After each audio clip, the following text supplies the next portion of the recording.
Hello అండి, అందరికీ నమస్తే. Welcome to Geetha's blogs. నేను నా ఎర్లియర్ బ్లాగ్లో హైదరాబాద్ నుండి అరుణాచలంకి బస్ జర్నీ పోస్ట్ చేశాను. చూడండి, ఈ బ్లాగ్లో నేను అరుణాచలం వెళ్ళినప్పుడు మనం చేయవలసిన పనులు, అలాగే అకామిడేషన్ కోసం ఎక్కడ ఉండాలి, గిరి ప్రదక్షిణ ఎలా చేయాలి, ఆలయంలో దర్శనం మనకి ఎన్ని గంటల సమయం పడుతుందనేది నేను షేర్ చేసుకుంటాను. ఆ శివయ్య పిలుపు మేరకు మేము అరుణాచలం వెళ్ళాల్సి వచ్చింది. అలానే మేము ఫస్ట్ గిరి ప్రదక్షిణ స్టార్ట్ చేసాము. అది కూడా రాజగోపురం నుండి స్టార్ట్ చేసాము. ఫస్ట్ రాజగోపురం దగ్గర ఒక 365 వత్తుల ప్రమిదను వెలిగించి దాని తర్వాత అక్కడి నుండి గిరి ప్రదక్షిణ మొదలు పెట్టాలి. నేను 5:38కి స్టార్ట్ చేశాను. నా గిరి ప్రదక్షిణ అయిపోయేసరికి 11:38 అయ్యింది. సో అలా ఈవినింగ్ 5:38కి స్టార్ట్ చేసిన నా గిరి ప్రదక్షిణ అయిపోయేసరికి 11:30 అరౌండ్ 12 వరకు కూడా అయింది. ఇలా అరుణాచల గిరి ప్రదక్షిణ చేసేటప్పుడు మనకి 8 లింగాలు దర్శనం చేసుకోవాల్సి ఉంటుంది.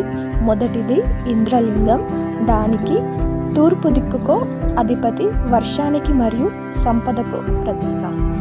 అలాగే రెండవది అగ్నిలింగం, అది ఆగ్నేయం దిక్కులో ఉంటుంది. అదే ప్రధానమైన మన అరుణాచలేశ్వర ఆలయము. మూడవది వచ్చేసి యమలింగము, అది దక్షిణ దిక్కులో ఉంటుంది. నాలుగవది వచ్చేసి నైరుతి లింగము, అది నైరుతి దిక్కున ఉంటుంది.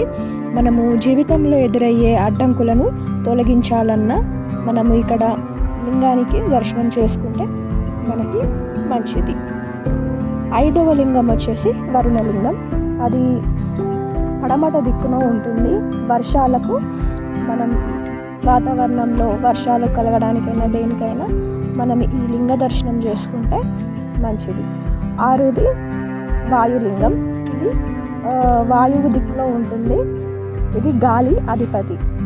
ఏడవ లింగం వచ్చేసి కుబేరలింగం, ఇది ఉత్తర దిక్కులో ఉంటుంది. అష్టైశ్వర్యాలు కలగాలన్నా, సిరి సంపదలు కలగాలన్నా మనం కుబేరలింగాన్ని దర్శనం చేసుకుంటే మన జీవితంలో చాలా మంచిది.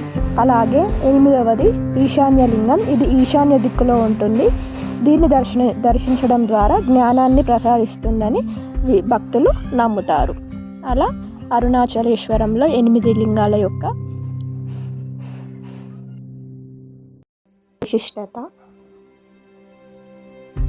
మనము గిరి ప్రదక్షిణ చేసేటప్పుడు మనకి ఫుడ్ కోర్ట్స్ ఉంటాయి. అలానే ఆకలి అయితే మనం వాటర్ తాగవచ్చు, తినుకుంటూ కూడా గిరి ప్రదక్షిణ చేసుకోవచ్చు. మోక్ష మార్గం దర్శనం కోసం కూడా మేము 1 అవర్ ఆగాల్సి వచ్చింది. 1 అవర్ తర్వాత మాకు మోక్ష మార్గం లైన్ దొరికి మాది కూడా మోక్ష మార్గం అయిపోయింది. మోక్ష మార్గం ఇది ఒక ఇరుకైన సందు లాంటి గుహ.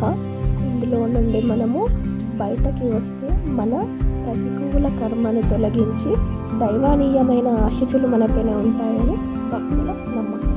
అందుకే మోక్ష మార్గం ఇలా చేస్తారు.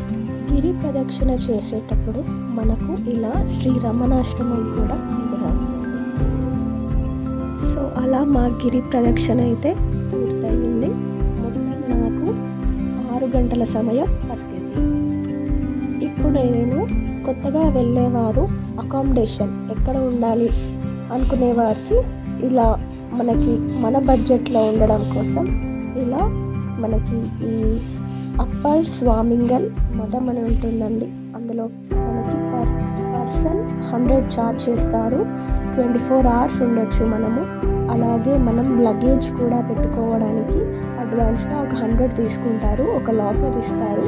తర్వాత మనము సైన్ ఆఫ్ చేసి వెళ్ళేటప్పుడు మనం ఆ లాకర్ కీస్ వాళ్ళకి అప్పచెప్తే మన 100 రూపీస్ మనకి ఇచ్చేస్తారు. అలా మనకి రీజనబుల్ కాస్ట్లో అక్కడ ఉండొచ్చు. ఆ మఠం వచ్చేసి అప్పర్ స్వామింగల్ మఠం. మీరు అరుణాచలం వెళ్ళినప్పుడు కావాలనుకుంటే అక్కడ స్టే చేయండి.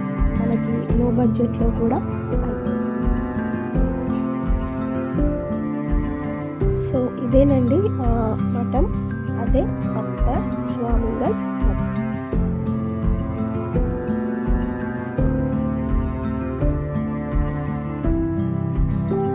మాకు మాత్రం దర్శనానికి 6 hours పట్టింది. ఎందుకంటే ఆ రోజు అమావాస్య కాబట్టి అమావాస్య రోజు స్పెషల్ పూజలు ఏవో ఉంటాయంట. మాకు మాత్రం 6 hours పట్టింది దర్శనం కావడానికి. సో అలా మా అరుణాచల యాత్ర సంపూర్ణంగా ఆనందంగా విజయవంతం అయ్యింది. Thank you for watching.